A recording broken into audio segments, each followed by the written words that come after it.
My name is Risitha and today I'm going to present my research on the management of sediment-driven water quality risk in coastal reservoirs. The freshwater scarcity is one of the most critical challenges of the century. The water demand is increasing rapidly because natural resources are under in significant stress. According to the United Nations, by 2025, nearly 66% of the world population will face water shortages.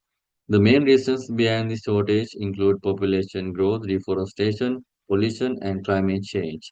To address this issue, several water supply options have been developed, such as inland dams, wastewater recycling, desalination, and rainwater harvesting. However, each of these methods has major drawbacks such as high construction and maintenance costs, land acquisition problems, or environmental concerns. Therefore, an alternative solution is required that is both sustainable and cost effective. This situation brings the concept of coastal reservoirs. A coastal reservoir is constructed at a river mouth by enclosing part of the coastal area with a barrage to store excess freshwater during flood periods. These systems serve multiple functions, such as they support urban water supply, provide flood protection, and also create recreation and cultural values for communities near the coastal zone. Globally, countries such as the Netherlands, Singapore, Hong Kong, and China have successfully implemented this strategy. For example, the Flower Cove Reservoir in Hong Kong and the Chinkosha Reservoir in Shanghai have demonstrated large-scale freshwater storage capabilities near coastal zones. Literature on coastal reservoirs highlights that first generation coastal reservoirs were fully enclosed systems that struggled with salinity and pollution issues. However, second-generation designs introduced hybrids of solid dam structures and bypass flows, which improved both salinity management and water quality. But there are significant challenges in coastal reservoirs, particularly sedimentation, pollutant accumulation, algal blooms, and seawater intrusion. These factors directly reduce storage capacity and degrade water quality, emphasizing the need for effective sediment management practices. The sediment plays a dual role in reservoirs. It acts both as a sink and a source of nutrients. These sediments can release nutrients back into the water column, increasing turbidity, oxygen depletion, and algal growth, which ultimately lead to eutrophication.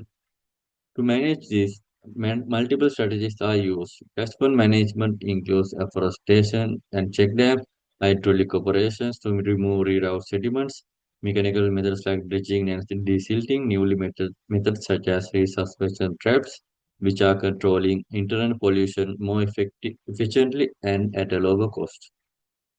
So this research seeks to answer a critical question that how do sediment-driven processes influence water quality in coastal reservoirs and what strategies can mitigate this risk. To address this, the study sets out three key objectives. First one is quantify sedimentation rates and annual capacity loss, then correlate sedimentation yield with water quality indicators, and finally evaluate sediment control strategies and their cost implications. The ultimate goal is to fill the research gap in linking a field-based sediment dynamics directly with water quality outcomes in coastal reservoir systems. To achieve these objectives, I have chosen a correlation plus quantitative research approach for this study. It involves selecting a suitable coastal reservoir with at least 10 years of data availability.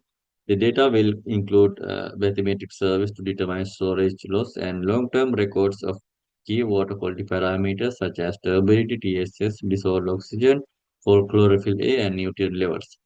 The relationship between sedimentation rates and the parameters will be then statistically analyzed with Pearson correlation factors. Finally, the most effective sediment management strategy will be evaluated based on both environmental performance and cost efficiency. This study has several strengths. It integrates multi-temporal datasets, links sedimentation directly with water quality trends, and reviews multiple management strategies, include economic considerations. However, it faces challenges such as data inconsistency, limited experimental control, and reliance on secondary cost data. Hence, the future research can be include climate change and land use impact in coastal reservoirs, field pilot trials, and real-time sediment monitoring strategies to enhance reliability, and adaptability for future coastal reservoirs in any country. Finally, this research contributes to developing practical frameworks for that helps preserve storage capacity, maintain water quality, and enhance the resilience of coastal reservoirs, freshwater systems. So these are my references that I used in this to prepare this presentation. So thank you very much for your attention. So if you have any questions, you can type in the comment section. Thank you so much.